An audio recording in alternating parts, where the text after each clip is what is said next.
Howdy, partner. Hello, everyone. How's it going? What do you get a hat, huh? That's my cowboy hat for when I go down the country horse riding. And yeah, it's a business, huh? It looks cool, huh? And that's a Aussie cowboy hat. It's a kangaroo skin hat. It's the bee's knees, and I got these little guys for good look on the side as well. Aren't they cool? Hurrah! Celebrate! It's this is the last video of the challenge that I set myself to see if I could do a video every day. And I only missed one day, so that's not too bad. Or not just videos, I suppose there was a podcast with the lads as well. I think we're going to continue doing them. They're good crack, you know. And yeah, it's the lockdown started, and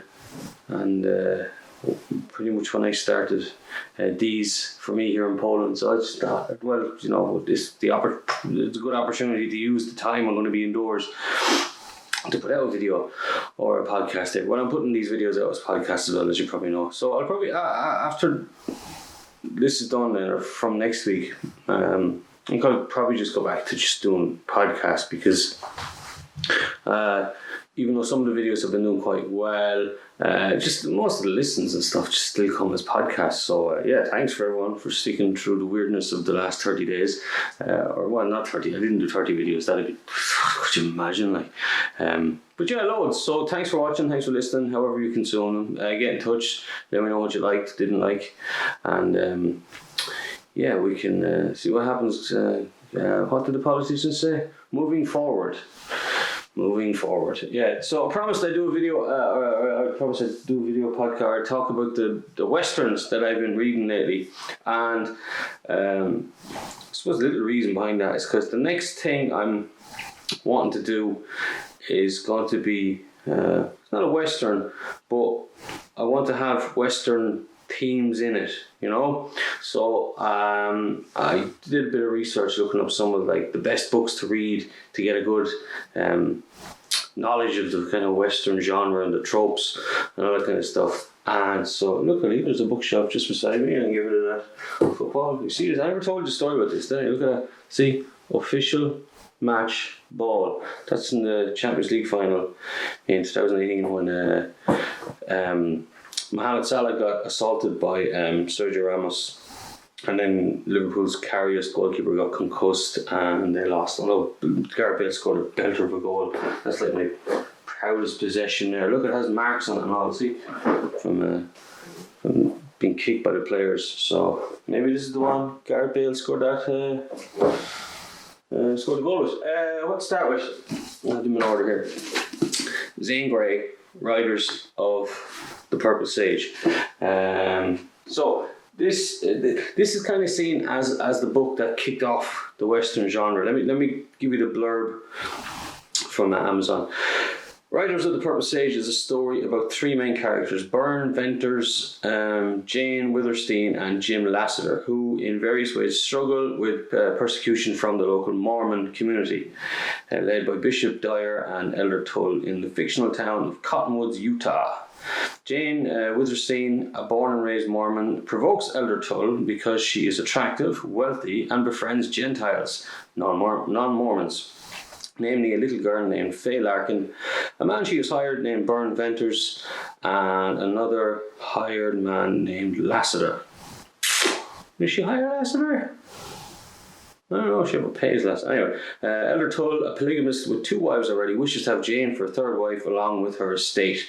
The story involves castle rustling, horse theft, kidnapping, and gunfights. It's great. Now, this version that you can get off Amazon at the minute, it's I'm not going to put any affiliate links, don't worry. It's brilliant because it's a reworking of what Gray wanted to have published and was never allowed published because it was far too violent.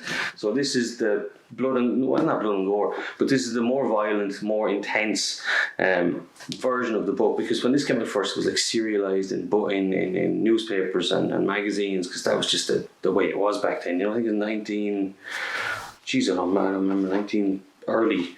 Anyway, let me get it here quickly if I can. 1929, 1915, no, not 1915. I was going to say, see, this is 2010 version, so it doesn't give the original. Because it's under a different copyright. Yeah. But yeah, it's brilliant because this hits all of the tropes of the Western genre. So it's like this stranger strolls into town and is like, Jesus, what the fuck's going on here? I'll sort this shit out, you know? And it puts it against the kind of oppressive bad guys. Like usually it's outlaws who have come in and overtaken town or whatever. But in this one, it's Mormons. And like I did see comments on like Goodreads and Amazon about how it's kind of what's the word, biggest has bigotry at its heart because it hates the Mormons, and it really does hate the Mormons in it. But if you know anything about the history of the Mormons in Utah around that time, I have no idea why I do know so much about it. It's just that I've watched a couple of documentaries about Mormons were bad, man. There was nothing good about them around that time. They're all nice and cheery now with their nice white shirts and black ties and, you know, spreading. Have you heard, what's it to say? Have you heard the good news? That's them, isn't it? They seem pleasant enough now, but back then they were part of a land grab. They were trying to set up their own kind of country in Utah, and they had a war and stuff with the American army. It's bizarre history, like. But anyway,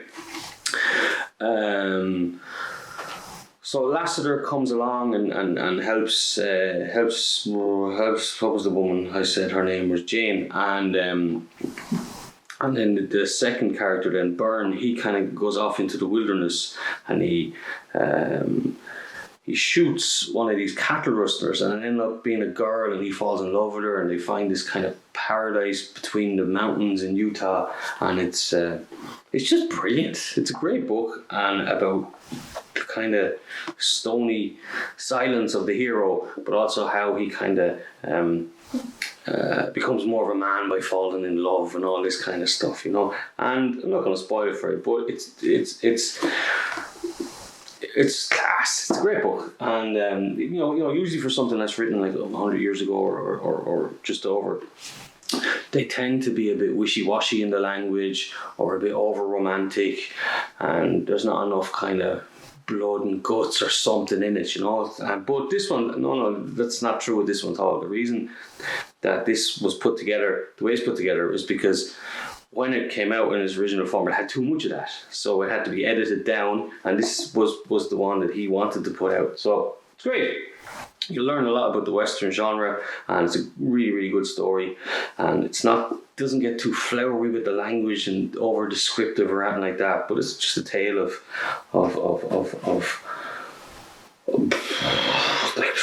the three characters. They all kind of fall in love. So there's love, there's a bit of revenge, avenging, there's loads of fighting, there's, I wouldn't say there's a happy ending.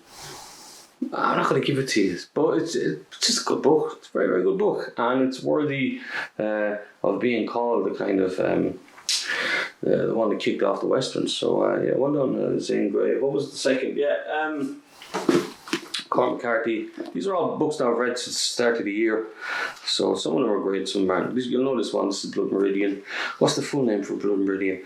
Or Blood Meridian, or The Evening Redness in the West. So if Riders of the Purposeless Sage is the kind of archetype for Westerns, then this is the one that fucking rips it apart and just shits all over its grave. You know, the violence in this is unbelievable, and even for someone like me, it can get tough to read. It's basically tells the story of a young man called The Kid, and he's about 16 or so, 15, I don't remember, doesn't matter, and he goes off and joins the Glanton gang, who were a real historical gang who went around the borders of like Texas and Mexico scalping Indians, but they'd also scalp anyone really. Like they were hired, there's bits in it where they're hired by the local Mexican towns to scalp Indians, but they just kind of go a few villages over and scalp Mexicans, because in the book they say Mexicans look a lot like Indians, and sure, you know yourself, well, not you know yourself, but like if someone's scalped and their scalpy bit is left in the sun for a couple of days, everyone's going to end up looking the same, so they're nasty people, and a nasty book that really subverts Western genre. Like the character for the judge, if you've ever read it, him, he's just he's Satan incarnate. So there's a really brilliant 2 videos on YouTube from Yale University where the English literature lecturer speaks about Blood Meridian and the ideas, where it came from, and she traces back, like the judge, to Dante's Inferno and stuff. And the kid is kind of this version of what's the main character in Moby Dick? A bit like him, but like just opposite, because usually in books, even in books where everyone's bad, there's usually like some kind of moral flow or whatever. And in Blood Meridian, it's supposed to be the kid, but like if you look at kind of the good, in inverted commas, deeds that he does, he actually only does them because he's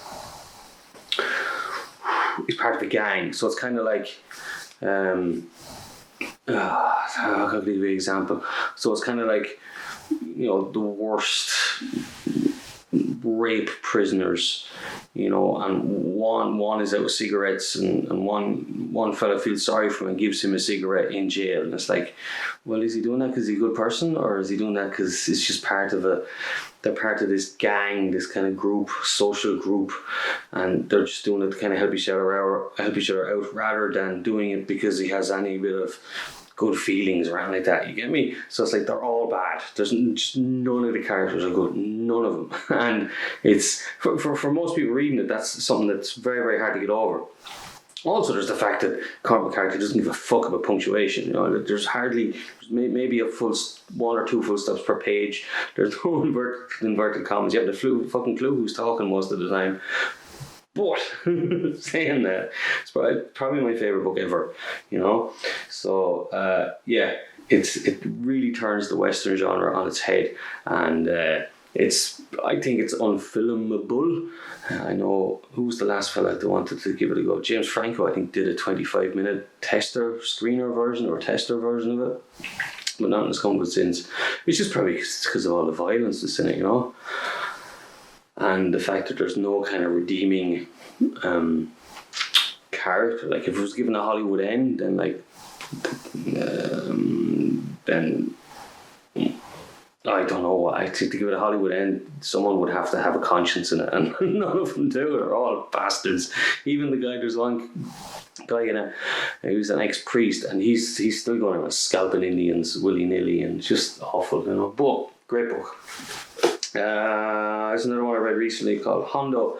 You might know that because that's it's the ghost. John Wayne film from many, many years ago. So a lot of people know that. Take out my bookmark. Hondo's quite similar to Riders of the Purple Sage, because a man rides into town, clean shit up. Everyone lives happily ever after. Eventually, He even saves the dame. Let me give you I didn't give you the blurb for Blood Meridian, did I? Do you want it? I'll give it to you now. An epic novel of the violence and depravity that attended America's Wild West expansion. Blood Meridian brilliantly subverts the conventions of the Western novel and the mythology of the Wild West. Based on historical events that took place on the Texas-Mexico border in the 1850s, it traces the fortunes of the kid, a 14-year-old Tennessean who stumbles into the nightmarish world where Indians are being murdered and the market for their scalps is thriving. And it's way more depraved than you can even think of if you haven't read it. Really, really recommend it. Especially during these times of pandemic. And what's the other one? Cormac McCarthy's The Road as well. Yeah, definitely read that if you're sitting at home alone and depressed. Or not. Hondo, I'll give you Hondos then. Yeah, this is fitting. He was etched by the desert's howling wind. wins. A big, broad-shouldered man who, maybe I should do it in an American movie voice. He was edged by the desert's howling winds. A big, broad-shouldered man who knew the ways of the Apache and the ways of staying alive. She was a woman, alone, raising a young son on a remote Arizona ranch. And between Hondo Lane and Angie Lowe was the warrior Vitoro, whose people were preparing to rise against the white man. Now the pioneer woman, the gunman, and the Apache warrior were caught in a drama of love, war, and honor. It's great, isn't it? It's the same one. Yeah, it's the same one about the book. It's really great. It's a romp through another western. You know what I mean? Hondo arrives at the town. He has a bad reputation because he was in the army. He was a ranger, Texas Ranger, and he was a hired gun for a good while as well. And he's just kind of wanting out of life. All he has is his dog, and he's just going from place to place. He just wants to be left alone, you know. And he gets dragged into this thing. He gets attacked by some Indians, and he's lost without a horse. And he finds Angie's house. Angie, what did I say her name was? Angie Lowe's house. Stays there for a few days, buys a horse off them, and then gets dragged into this war that the Apaches are about to have against the white man, because the white man are coming in with the army. The white man isn't the good guy in this, you know what I mean? But then the Indians certainly aren't either. But Hondo was just kind of like, I don't want any of this. I just want a peaceful life. Fucking leave me alone, will you? So he's kind of, it's like in the Tombstone, when you see Clint Eastwood is brought back into the life of a gunslinger, even though he had been out of it. And Hondo ends up saving the day. Yeah, I suppose you could say saving the day. Well, definitely for Angie and the kid anyway. He just kind of lets, I don't want to give you any spoilers, but it's good. And what I really like about what the three books so far have in common is that there's very little flowery language in them. It's very, it gives you, they all give you a picture in your mind's eye of where they are, you know, and the beautiful landscapes and all that connected with that part of the world. But it doesn't go overboard. It's not like fucking Tolkien or G.R.R. Martin, where they're like, and then he took out the pistol, and on the pistol was engraved the name of the 7 men who had owned it before, names that stretched back as far as the kings of blah, blah, blah. Hate all that shit, you know what I mean? Just get to the point to tell the story. What's next? It's a more modern one. It's called The Sun by Philipp Meyer. When did this come out, actually? 2013. Yeah, 2013. Let me give you the blurb for this.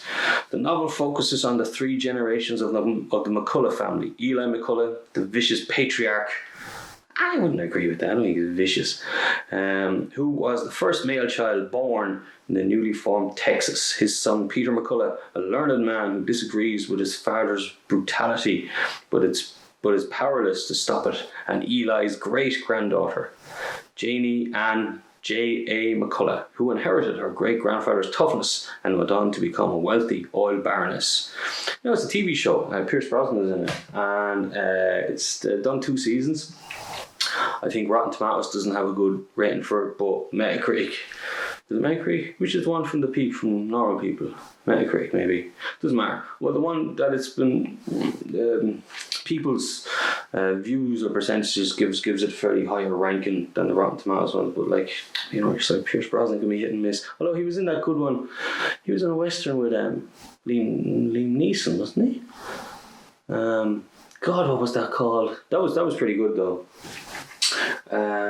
The Sun, yeah. This is what I really liked about this is that there's the 3 stories of Eli, J.A. and what was and Peter, yeah.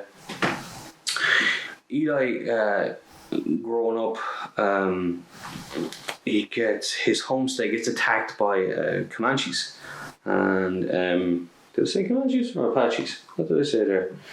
Does it say? I don't remember. I think it's Comanches.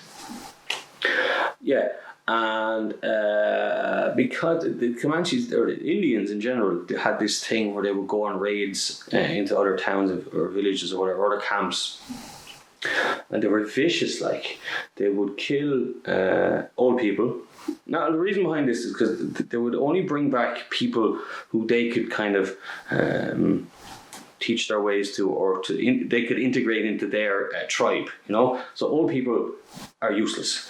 They have to kill them because they can't put them on a horse for 3 days or change horses every 8 hours. With old people, you just can't do that. They're not going to survive. So they killed old people. There's a logic in it. It's brutal, but there's a logic in it. The same, they would do babies and pregnant women as well. They'd kill, but they would keep teenagers and kind of kids who were around like, I think it was from like 8, 10 and up. They would keep until they were like 16, 18. Then they'd be too lippy and they'd put up a fight, so they just killed them. But they would bring the white kids, like they would take these white kids and put them into their tribes. And usually for the girls, it was just an awful time because they'd be married off to some guy and raped and have babies and all that kind of stuff. But the boys then would be brought up in the ways of the Comanches or Apaches or whatever. So Eli, in this book, he pretty much becomes one until he gets out of that way of life. Also becomes a Texas Ranger. Very much it's almost the same story as Hondo, you know, and then comes back to live on a Texas farm to retire, discovers oil, becomes mega rich, and then there's the family. And so the story is about Eli's kind of journey from, you know, being that kid and then being raised as an Indian, coming back into the quote civilized world, and even though he remained friends with the Indians, they would come to parties and stuff.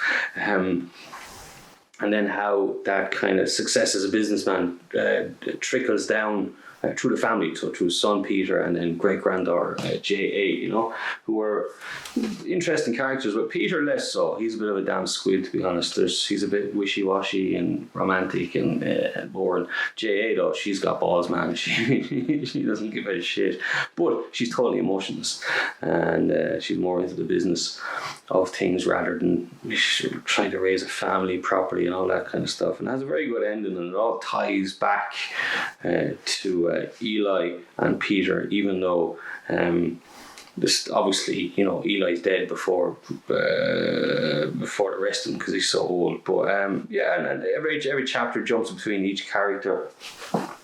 And it's just a very good, very powerful book. I'm going to have to check out the TV program now. I didn't know there was one until I was looking up stuff about this today. What else is there? I read this year. Yeah, there's another one, Lonesome Animals. This is Bruce Halbert. This came up because I've been looking up like the 10 best westerns on book lists and stuff like that to try and find inspiration for this thing that I'm working on, you know. And this came up a lot. Let me give you the blurb. Russell Stahl is called out of retirement to hunt a serial killer who has been leaving a laboratory. Start that again. Russell Straw is called out of retirement to hunt a serial killer who has been leaving elaborately. I can't say it. Elaborately.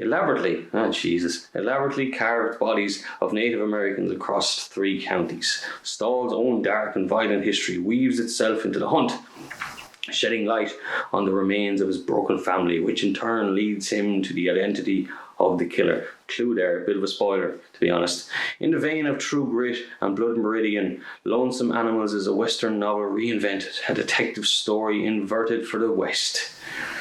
Yeah, sure. It is also about one man's urgent search for justice amidst the craven acts committed on the edges of civilization. Now that makes it sound quite good, and it's not. It's really not good at all. It's I didn't like it. I really didn't like it, and I'm not really the type of person who likes to crap on stuff. But weird, because I was reading reviews of it. Some people absolutely loved it, but I think just some people absolutely hated it. I think I didn't like it because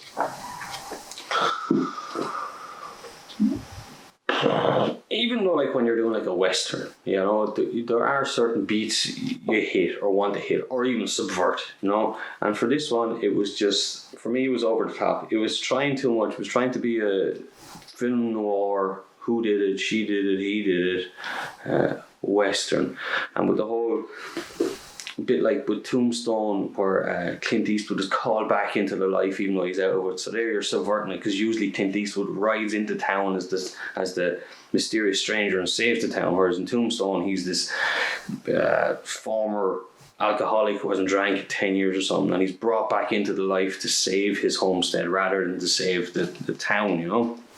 This is something like that. Whereas your man is retired, he was a local sheriff or cop, I don't remember, sheriff I think, and yeah, he's just like, I'm out with this, and then all these horrible murders start happening within the American Indian community, which is kind of on the outskirts of town, and he's like, oh God, and he doesn't have a good rep with them because he was a cop and he had arrested so many of them, and then there's these like elements of kind of supernatural, the murders, there's all these weird carvings left on the bodies and all that stuff, and it's over the top, you know, so a lot of the stuff, and I think it tries too hard to be like Blood Meridian, because the violence is hard in it, but it's not, how to explain it, the violence in Blood Meridian is over the top and gratuitous, because that's how bad the Glanton gang were. They were over the top. They were horrible, nasty pieces of shit people. Whereas in this, it's to shock you. You know, there's not really a reason for it. There is a reason for it, but it doesn't hold up, you know. I don't know. I suppose of all of them so far, I think anyone who read them would like him. I like to know what people would think of this one. Maybe it's the most interesting one of all. What's left? This is a fairly recent one, Sisters, Brothers. So Herman Kermit Worm, he's German, is going to die. The enigmatic and powerful man known only as the Commodore has ordered it, and his henchmen Eli and Charlie Sisters will make sure of it. Though Eli doesn't share his brother's appetite for whiskey and killing, he's never known anything else. But their prey isn't an easy mark, and on the road from Oregon City to Worm's gold mining claim outside Sacramento, Eli begins to question what he does for a living and whom he does it for. With the Sisters, Brothers, Patrick DeWitt pays homage to the classic Western, transforming it into an unforgettable comic tour de force filled with a remarkable cast of characters, losers, cheaters, and ne'er-do-wells from all stripes of life, and told by a complex and compelling narrator. It is a violent, lustful odyssey through the underworld of the 1850s frontier that beautifully captures the humour, melancholy, and grit of the Old West, and two brothers bound by blood, violence, and love. It's a very good book. It's a very, very funny book. I haven't seen the film. John C. Reilly is in it, and you know, usually anything he's in is pretty good, pretty funny. It's a hoot. It's a really, really funny book. So it's a nice break to have from the other westerns, because they are quite serious books. But this one is great. It's a manhunt that just ends in a very spectacular and funny way, and it's very funny throughout the whole thing. And it's not like this kind of dark gallows humor of death and murder. It's actually just very funny. You know, LOL, laugh out loud. I remember the first time I heard someone say LOL as a word. Like, she said lol. It fucking blew my mind. Like, it's a good while ago now, and I just kind of laughed. And I went, no, that's not what people do. But yeah, it's very good. The Sisters, Brothers, they're two hired assassins who do all this dirty work for the Commodore, and you know, one is having a crisis of conscience. She's like, why are we doing this murder and stuff? We gotta get out of this. He's like, no, this is the only thing we know how to do. Whiskey, women, you know, that kind of thing. But it's really, really funny. It's very good. It's good crack, and it's. I suppose the Western bit is just kind of a backdrop to it. It's not like where the other ones were like, you know, you're in the Midwest and Texas and all these Utah and all these wonderful, beautiful places. But this one is just, well, this one could happen like nowadays, but it's just kind of funnier that it happens back then, and it does transport you back into the time, and yeah, it's good fun, you know. What else was there? Yeah, this is one of it. Ralph Compton, A Wolf in the Fold. This is probably the worst book I've ever read. Let me give you this. This is so ridiculous. When it comes to taking lives, Lucius Stark is just about the meanest mongrel of a man who has ever aimed a gun in West Texas. For him, taking lives means making a living, and if the price is right, he'll do the job right. but even the hardest of men has a soft spot. ... When Stark grows too fond of a woman he is hard to kill in a range war, his clan shows his displeasure by shooting him in the back. He is saved by the Butcher family, the very ranchers he was paid to eliminate. When the Butchers end up slaughtered without mercy, Stark finds himself out to deliver his own brand of vengeance, free of charge. It's terrible. But I just kept going through it because I hate a book beating me. Dracula bet me the first time I read it, and Ulysses as well, although I did read them later. I came back to them. It's not for me. It's too what's the word? It's too pulpy. It's like if it's like even when I was growing up, there were even it was still happening that there were serialized books in some magazines. This is exactly like that. Cliffhanger ends on chapters and kind of re-establishing of characters as they're introduced again throughout the book. You already know who they are, but they're still giving more of a backstory that you don't need, and it's just,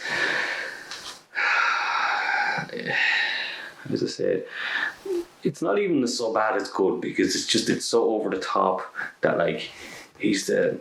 because when in writing and in books you're supposed to make your characters complicated so that people will identify with them more, you know what I mean? But the writer here tries to make Stark into like a real horrible, nasty asshole who you're supposed to feel sorry for, and supposed to like, but you can't like him because he's just a dirtbag. He's horrible, and in the whole through the book, I'm like, please die, please let this end with him dying, please, let him get his comeuppance. I'm not going to spoil it for it because I know you're not going to read it, but the praise again. Compton writes in the style of popular Western novelists like Louis L'Amour and Zane Grey. No, he doesn't. He doesn't at all. Thrilling stories of Western legend. Now, look, I know I shouldn't be giving negativity to the thing, but it's not for me. All right. So that's the Westerns I've been reading this year for the research of the next thing I'm doing on. This is what I'm on now at the minute. It's the KLF. Me and Tommy Kelly on Adventures in Woo. We did a podcast about this. We both listened to the audiobook, and this is a crazy book. It has nothing to do with Westerns, but it's all about Discordianism in the music industry and just the hijinks they got up to in trying to subvert the music industry and just band culture and stuff like that, and it's class. It's so good. The mad thing is that I wish they had made music I like, because I listened to the except for the White album, the White Room sessions or something like that. That's pretty good. It's a chill out album. Like their pop hits are just muck. But then again, I suppose you don't need to like the music to like the book at all. How long have I...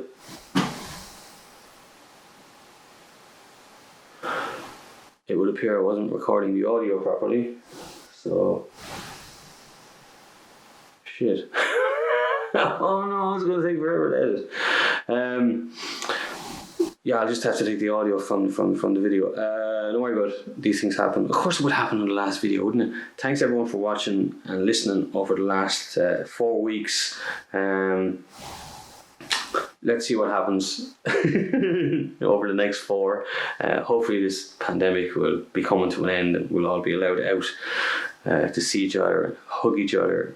I can't wait for the party when it does finally happen, and hopefully we'll get some football back soon. What I will do is, and I promised, no I didn't promise, but I said I would, that I've been thinking about maybe doing a Thursday podcast where I'll talk about football for the weekend, because that's what I do. I'm a football writer, especially to do with betting and stuff. So I think I'll do one every Thursday. No, a lot of people won't be into that, but that's fine. You won't have to listen to it, and I'll do other stuff as well. So I'll probably try and aim to do 2 audio podcasts a week anyway. So just thanks for listening and being a part of it, and good luck. All right, look after yourselves and wear masks, gloves, whatever it is you have to do, and don't stand too close together, and be sound. Most people are being sound, to be honest. Well, anyway, you're not going to take advice from me anyway, are you? Just I hope you're all doing well, and I hope you continue to do so. And yeah, good luck. Yeehaw.